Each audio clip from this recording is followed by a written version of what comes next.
السلام عليكم ورحمة الله وبركاته.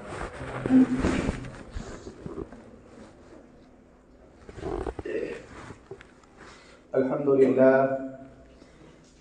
لله نحمده ونستعينه ونستغفره ونؤمن به ونتوكل عليه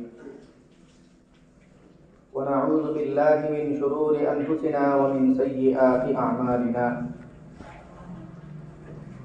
من يهده الله فلا مضل له ومن يضلله فلا هادي له.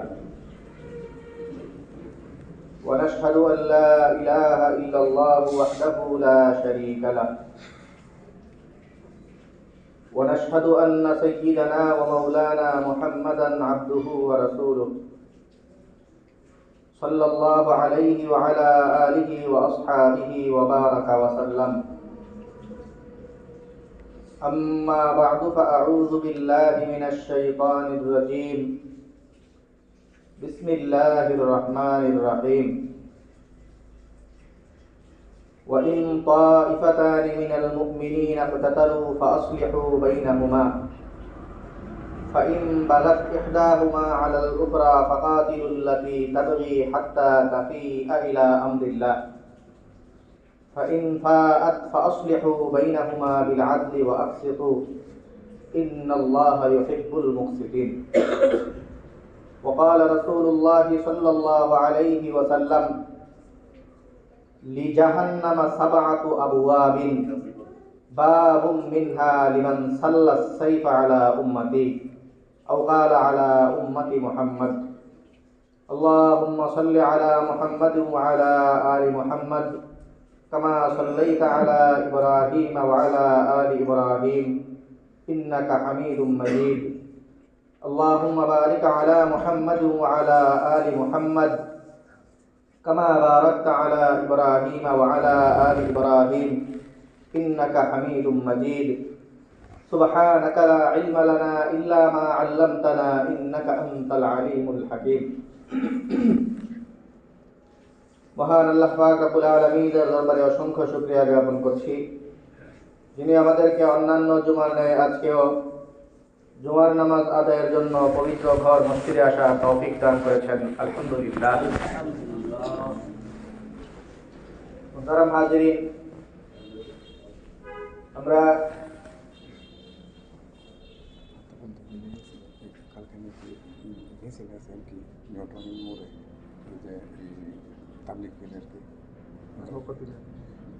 আমাদের পক্ষ থেকে আলেমার পক্ষ তারপরে কালকে যে শাহী মসজিদে মানে জোর হয়েছে ওইখানে আলোচনা করে মানে এটা করা হয়েছে এবং 2018 সালে যে সমস্ত মানুষগুলো মারা গেছিল গতকাল আগে মারা গেছিল ওগুলো তো করে দেখে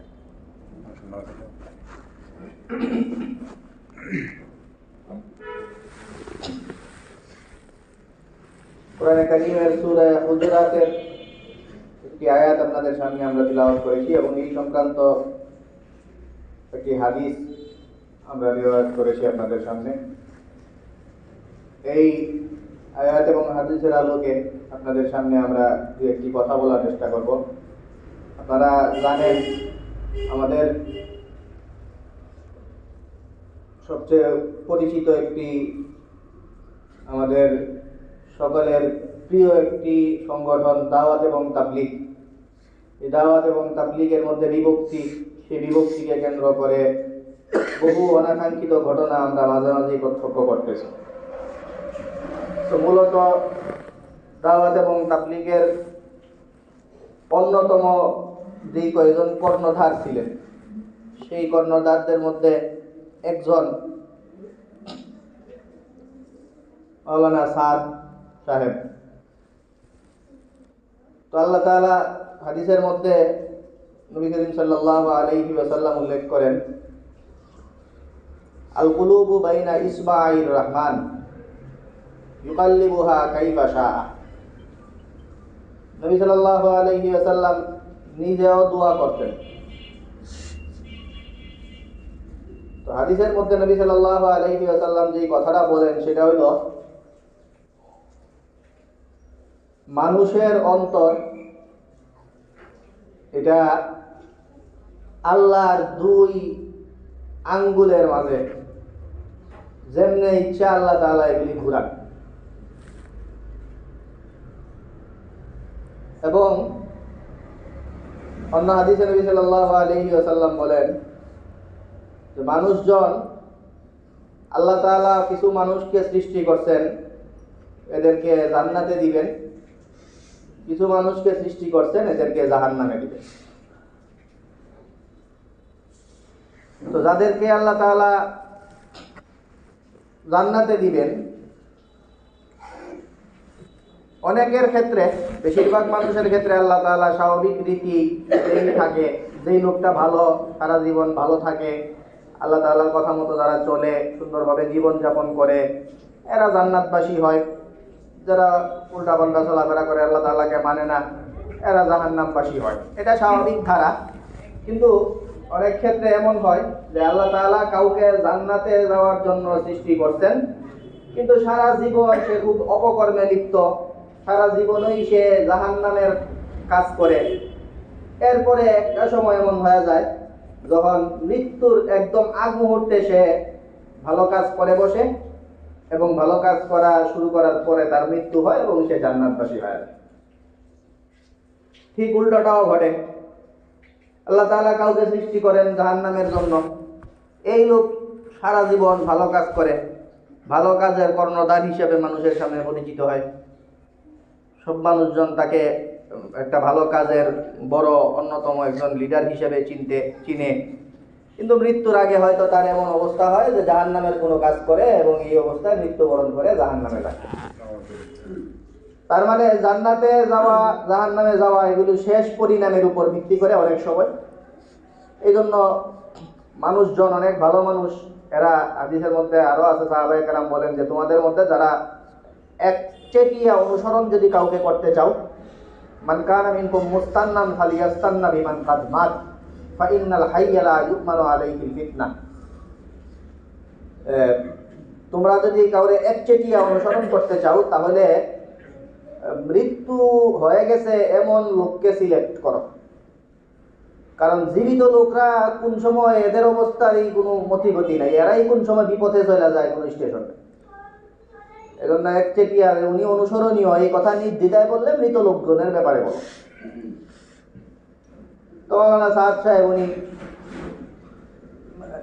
খুব সবার কাছে সর্বমহলে সমাদৃত ভালো ব্যক্তি ছিলেন, দাওয়াত এবং তাবলীগের অন্যতম কর্ণধার। এবং কালের পরিক্রমায় ওনার সমপর্যায়ের যেই এই সেম লেভেলের যেই নেতারা ছিলেন এই সংগঠনের, সেই নেতাদের সবার মৃত্যুবরণের পরে ওনার প্রতি মানুষের ঝোঁক আরও বাড়ছে। কিন্তু এই চাপ আর উনি সামলে উঠতে পারেন নাই, অথবা আল্লাহ তাআলা ওনাকে বিশেষ পরীক্ষায় ফেলে দিয়েছেন, যেই কারণে ওনার মাধ্যমে বেশ কিছু আপত্তিকর জিনিস আমাদের সামনে পরিলক্ষিত হয়েছে। এবং সবচেয়ে বড় কথা হইল, দাওয়াত এবং তাবলীগের কাজের যেই শর্ত ছিল, উনি এবং ওনার দলের লোকজন সেই শর্ত ভঙ্গ কইরা এটা আর দাওয়াতের কাজ হিসাবে লয় নাই। দাওয়াতের কাজ হিসাবে, দাওয়াতের কাজ, তাবলীগের কাজের ব্যাপারে আমরা বরাবরই একটা কথা বলি যে এখানে সাধারণ মানুষজন, জ্ঞানী লোক, ধর্মীয় জ্ঞান যাদের আছে, এরা অংশগ্রহণ কম করে তুলনামূলক। কারণ অংশগ্রহণ কম করার কারণে দাওয়াত দেওয়ার যে ইসলামী শর্তসমূহ আছে ওগুলো পূরণ হয় না।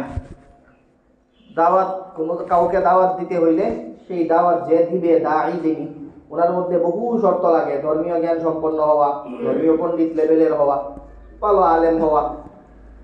এই শর্তগুলো যদি না পাওয়া যায় তাহলে দাওয়াত দিতে দেওয়া যায় না, মানে দায়ী হওয়া যায় না। ওটার আরেকটা নাম আছে, সেটা উনি মেসেঞ্জার হইতে পারে আর কি, বার্তাবাহক। বার্তাবাহক মানে আপনি তাবলীগে যেতে পারবেন, তাবলীগে সময় দিবেন, গিয়ে মানুষজনকে ওয়াজ করবেন, মানুষের সামনে কথা বলবেন, কিন্তু আপনি এমন কথাই বলতে হবে যেই কথা আপনাকে শিখানো হয়েছে, পড়ানো হয়েছে, ওগুলি বলা লাগবে। কোরআন হাদিস থেকে আলেমরা আপনাকে যেই কথাগুলি বলে দিচ্ছেন এর বাহিরে কোনো শব্দ বলতে পারবেন না। এটা হইল সাধারণ মানুষজনের তাবলীগের শর্ত দাওয়াতের। কারণ দাওয়াত দেওয়ার যেই উপযুক্ততা, সেটা তৈরি হয় না দিনের ব্যাপারে ভালো উৎপত্তি অর্জন না হইলে। আর তাবলিগের মধ্যে যারা যায় বেশিরভাগই দেখা যায় বেশিরভাগ জামাতেই মনে হয় যে যে কোনো কারণে আলেমদেরও এখানে দুর্বলতা আছে বা আলেমদের সময়ের অভাব সব মিলিয়ে ঝিলেই যাই হোক, প্রচুর দাওয়াত এবং তাবলিগের জামাত যায় যেখানে কোনো আলেম সেইভাবে থাকে না। তো এই কারণে তাদের উচিত হইল নিজেরা কোনো কথা না বলা। কিন্তু সাদ সাহেব এবং ওনার লোকজন যখন এই নীতি ভঙ্গ করা শুরু করছে তখন হাবিজাবি বক্তব্য সমাজে ছড়ানো শুরু করছে এবং উনি নিজেও উলটপালট বক্তব্য দিয়ে সবার কাছে ওলামাদের চক্ষুশূলে পরিণত হয়েছে। তো সেই প্রেক্ষিতে যেহেতু এটা দাওয়াতের যে শর্ত সেই শর্ত পূরণ হয় না, এই জন্য এমনিতেই শরীর দৃষ্টিভঙ্গি থেকেও সাদ সাহেব এবং ওনার অনুসারীদের যে কার্যক্রম এটা ধর্মীয় কোনো দাওয়াত আর না। এটা হয়তো সাদ সাহেবের দিকে আহ্বান হইতে পারে, আল্লাহর দিকে ডাক না হইয়া সাদ সাহেবের দিকে ডাক, এরকম কিছু হইতে পারে। বাকি এটা আর ধর্মীয় কোনো তাবলিগে রয়েছে না। তো এই যে দলটা, যেই দলটা শরীর দৃষ্টিভঙ্গি থেকে আর দাওয়াত ও তাবলিগের কোনো পক্ষ না, আমরা খুবই মানুষকে বোঝানোর জন্য কিছু নাম বলতে হয়, কিছু শব্দ বলতে হয়। যেমন মনে করেন আমাদের বাংলাদেশে আমরাও বলি বা মিডিয়াগুলিও এরকম বলে সাদপন্থী, জুবায়ের পন্থী, কিন্তু আসলে সাদপন্থী কথাটা ঠিক আছে, কিন্তু জুবায়ের উনি আসলে ওই বাংলাদেশে এই ঝগড়াঝাটির সময় উনি বাংলাদেশের কাজের মধ্যে উনি প্রধান ছিলেন, এই কারণে ওনার নামটা হিসাব করছে, কিন্তু ওনার প্রতি কেউ ডাকে না বা ওনার কোনো পন্থাও নাই। সাদ সাহেবের একটা পন্থা আছে, ওনার কিছু নির্ধারিত নিয়ম নীতি আছে, ওগুলোর প্রতি মানুষরা ডাকে, এরা সাদপন্থী হিসাবে। এই একটা সমস্যা। আর একটা সমস্যা হলো আমরা মানুষদের চিনানোর জন্য কি আর করা, তাবলিগের দুই পক্ষ বলি, কিন্তু বাস্তবতা হলো ওইটা আর তাবলিগ নাই, ওটা অন্য কিছু। তো সেই অন্য কিছু যেটা, এই লোকগুলির কিছু আশ্চর্যজনক নিয়মও আছে। এরা সাদ সাহেবের আমির মানে তো বটে, একটা সময় পর্যন্ত যখন আমির মানা হইতো, এর আগেও আমির ছিল বা সুরা ছিল, যেমনি ছিল, এরপরে তাবলিগের মধ্যে গেলেও একজন আমির ঠিক করে দেওয়া হইতো। সেই আমির এটা শুধু এই সংগঠনটার আমির ছিল বা কোনো দাওয়াতি সফরে গেলে সেই সফরের আমির ছিল। কিন্তু সাদ সাহেব যখন আমির হইলেন তখন উনি এমন আমির হইলেন যেই আমিরটা আর তাবলিগের আমির বা কোনো সময়কার আমির অথবা কোনো বিশেষ জামাতের আমির আর হইলেন না, উনি আন্তর্জাতিক আমির হয়ে গেলেন। যেই আমিরের ব্যাপারে হাদিসের মধ্যে আছে, হাদিসের মধ্যে আমিরের ব্যাপারে এমন কথা আছে যেই কথাটা সাদ সাহেবের ব্যাপারে ওনার লোকজন বলে। তো হাদিসের আমির যে কথাগুলি আছে সেই আমিরকে, এটা আপনাদেরকে আগে বলে নিই। হাদিসের মধ্যে আছে যে নবী সাল্লাল্লাহু আলাইহি ওয়াসাল্লাম তো মুসলিম বিশ্ব পুরাটার উনি নেতা ছিলেন, ওনার অধীনে রাষ্ট্র পরিচালনা হইত। ওনার পরে আবু বকর রাদিয়াল্লাহু তাআলা ওনার হলো আমিরুল মুমিনিন, এই হলো মুমিনদের আমির ওনারা। তো ওনারা যেই লেভেলের আমির ছিলেন, এটা কোনো বিশেষ কাজের আমির না, দুনিয়ার মুসলমানদের সাথে সম্পৃক্ত যত কাজ আছে সবগুলির আমির। এটা যদি কোনো জায়গায় দাওয়াতের জামাতদারি করতে হয় সেটার আমির, জিহাদের আমির জামাতদারি করতে হইলে সেটার আমির, কোনো জায়গায় কোনো ধরনের কাজী হিসাব দিতে হইলে, বিচারক নির্ধারণ করতে হইলে সেটার জন্য উনি আমির, উনি ঠিক করবেন। যাবতীয় দায়িত্ব মুসলমানদের আঞ্জাম দেওয়ার জন্য যিনি নির্ধারিত উনি হইলেন আমির। হাদিসের ভাষায় যে আমির, ওই আমিরের ব্যাপারে হাদিসে আছে যে আমিরের বাহিরে অনুসরণ যদি কেউ না করে, আমিরের অনুসরণ না করলে তাকে বলা হয় বিদ্রোহী, বাগী। কোরআনে কারিমেও বাগীর ব্যাপারে, বিদ্রোহীদের ব্যাপারে শাস্তির কথা বর্ণিত আছে, হাদিসের মধ্যেও আছে, তাদেরকে হত্যাযোগ্য অপরাধ, তাদেরকে মেরে ফেলতে হবে যদি আমিরের অনুসরণ কেউ না করে। তো সাদ সাহেব যেই যখন আমির হইছেন তখন এই যেন তেন আমির হইছেন না। হাদিসের ভাষায় আবু বকর উমররা যেই আমির ছিলেন, ওই আমিরের হুকুমটা নিজের উপর লাগাইছে ওনার অনুসারীরা, লাগাইয়া বলছে যে সাদ সাহেব আমির তো আমিরেই, এমন আমির যে আমির না মারলে তার বিধান হইল তারে হত্যা করা। আমির না মারলে বিধান হত্যা করে ফেলা, এটা কিন্তু হাদিস সম্মত বিধান আসলেই আছে, কিন্তু এরা এটা লাগাইছে সাদ সাহেবের ব্যাপারে। জেলায় যিনি যদি আমিরও হন তাহলেও ওই শত শত ইসলামের বিভিন্ন বাঁকের মধ্যে একটা বাঁক দাওয়াত এবং তাবলীগ, ওটার আমির শুধু, সেটার আমির যদি হইতেনও উনি আমির, সবাই মাইনাও নিত, চাইলে একটুকু আমির হইতেন উনি, সেই আমির যে তাও তো মানে না মানুষজন। ওনারে আমির ধৈরা এমন আমির বানাইছে, এই আমিরের জন্য এই সর্বময় আমির যিনি সারা মুসলিম বিশ্বের যে আমির, সেই আমিরের হুকুমাই না লাগায়া বললো যে এলারা না মানলে পরে আমি মেরা ফেলতে। সেই মাইরা ফেলার কার্যক্রম কয়েকবার এরা দেখাইছে, কয়েকবার যে দেখাইছে, 2018-তে একবার দেখাইছে, আর গত 2 দিন আগে 18 ডিসেম্বর 2024-এ আর একবার এরা এটা দেখাইলো। আগেও লোকজন হত্যা করছে, এখনো 4 জনের মতো এই পর্যন্ত মারা গেছে হাসপাতালে। অনেকেই বিভিন্ন অবস্থায় আছেন, করুণ অবস্থায় আছেন, সাধারণ রোগী হিসাবেও অনেকে আছেন। তো এই হইল এদের কার্যক্রম। তো এরা যেটা করে এটা আসলে ওই আমরা এক সময় ইসকনের ব্যাপারে আলাপ করছিলাম যে এরা আসলে এদের নীতিতে এরা অটল। এরা নীতিতে এরা অটল মানে এরা বিশ্বাসই করে যে এটা আমাদের করণীয়।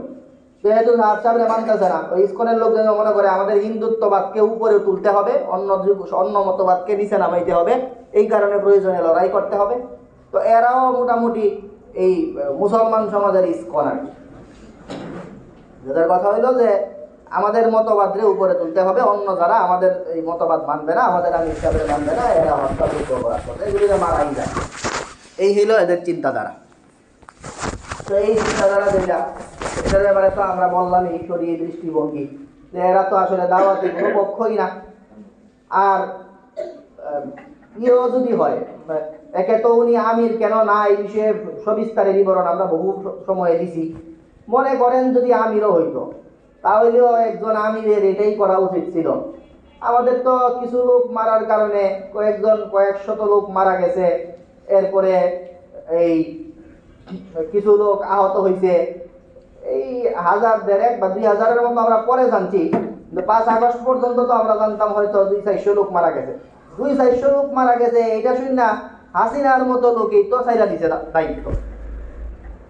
যে লোকের আদর্শ নীতি ধর্মীয় জ্ঞান বলতে কিচ্ছু নাই, তো উনি কেমন আমির হইলেন? যে আমির দুনিয়া আমি সবাই মাইনা উনি করছে, ওনার কারণে এত দেশে দেশে এই রক্তক্ষরণ, এগুলো দেখে তো উনি হইলেও তো ওনার চাইলা দেওয়া মানবতার পরিচয়ক হইত।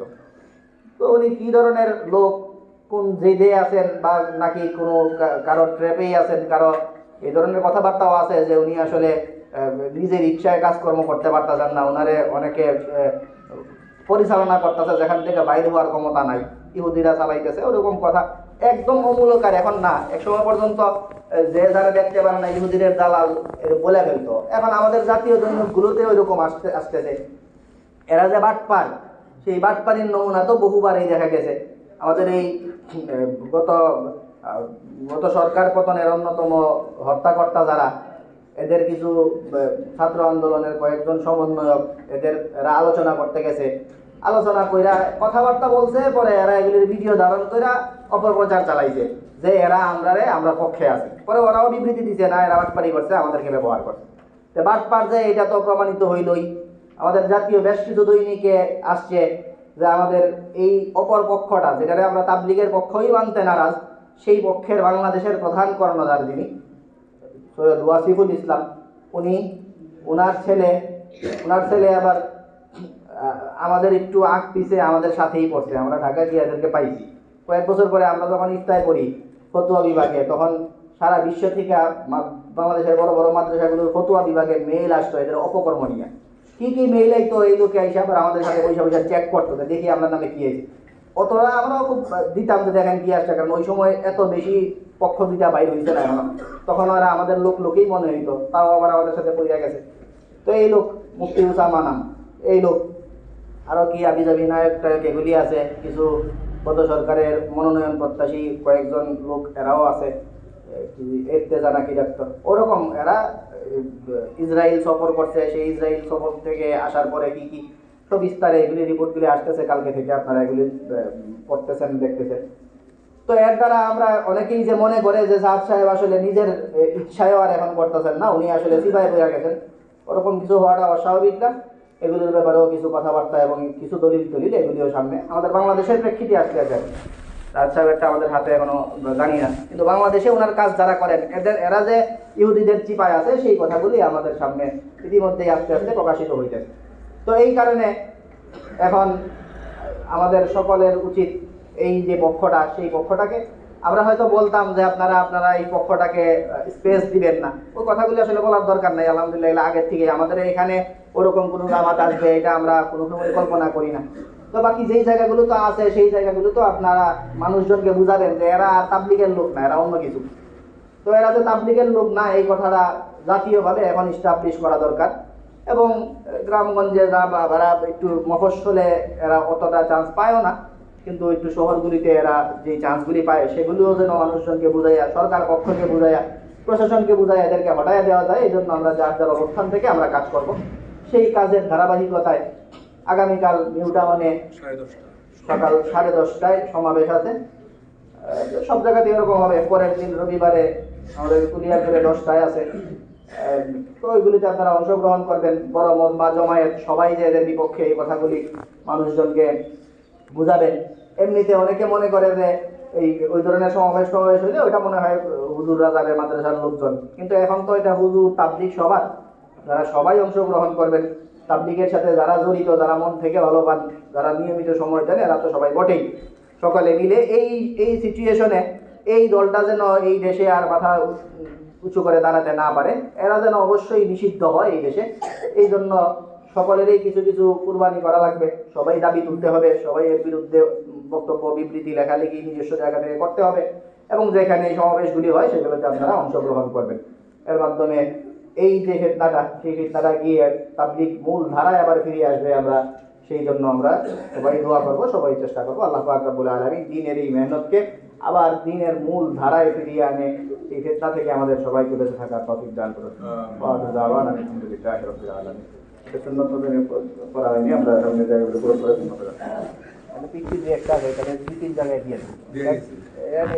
এই করতে হবে। তোমরা দুই জায়গায় দাও।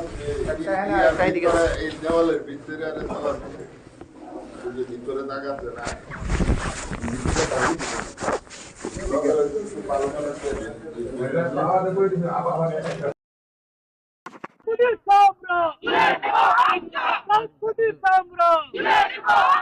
কথা ছিল আমরা বিগত ফ্যাসিস্ট পতিত সরকারকে জুলুম, অন্যায়, অনাচার আর ফেসিবাদের আমরা সিম্বল হিসেবে মনে করতাম। আমরা 2013 শাপলা ট্র্যাজেডি নিজ চোখে প্রত্যক্ষ করেছি। সেই শাপলা ট্র্যাজেডিতে যেই অন্যায় আর হত্যাযজ্ঞ হয়েছে, সেই হত্যাযজ্ঞ পর্যন্ত ছিল দাবি নিয়ে শাপলায় জমা হওয়া লোকদের উপর, কিন্তু কোনো দায় দাবি নাই। কোন ধরনের পূর্ব পরিকল্পনা ছাড়া ইস্তেমার মাঠ পরিচর্যার কাজে লিপ্ত নিরীহ মুসল্লিদের উপর ইতিহাসের জঘন্যতম হত্যাকাণ্ড শেখ হাসিনার ফ্যাসিস্টদেরও হার মানাতে বাধ্য করেছে। সংগ্রামী সাথী ও বন্ধুগণ, আমাদের স্পষ্ট দাবি, এই ঘটনার সাথে 2018 ঘটনার সাথে যারা যারা জড়িত আছে তাদের সকলকে বিচারের আওতায় এনে দৃষ্টান্তমূলক শাস্তির ব্যবস্থা করতে হবে।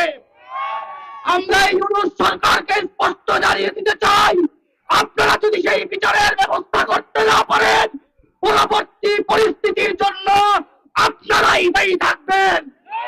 সর্বশেষ ভারতের সরকার মোদীকে বলে দিতে চাই, আপনারা আপনাদের মেজবান আর মেহমান দুইটাকেই সামলান। 5 আগস্ট আপনাদের মেহমান হওয়া ফ্যাসিস্ট সরকার শেখ হাসিনার মুখে কুলুপ আটতে বলেন, আর আপনাদের মেজবান সাদের ভক্তের হোলি খেলা বন্ধ করতে বলেন। নচেত এই বাংলার জনগণ যখন জেগে উঠবে, বাংলার মুক্তিকামী স্বাধীনতাকামী মানুষজন যখন জেগে উঠবে, পরবর্তী পরিস্থিতি সামলাতে পারবেন না, পারবেন না, পারবেন না।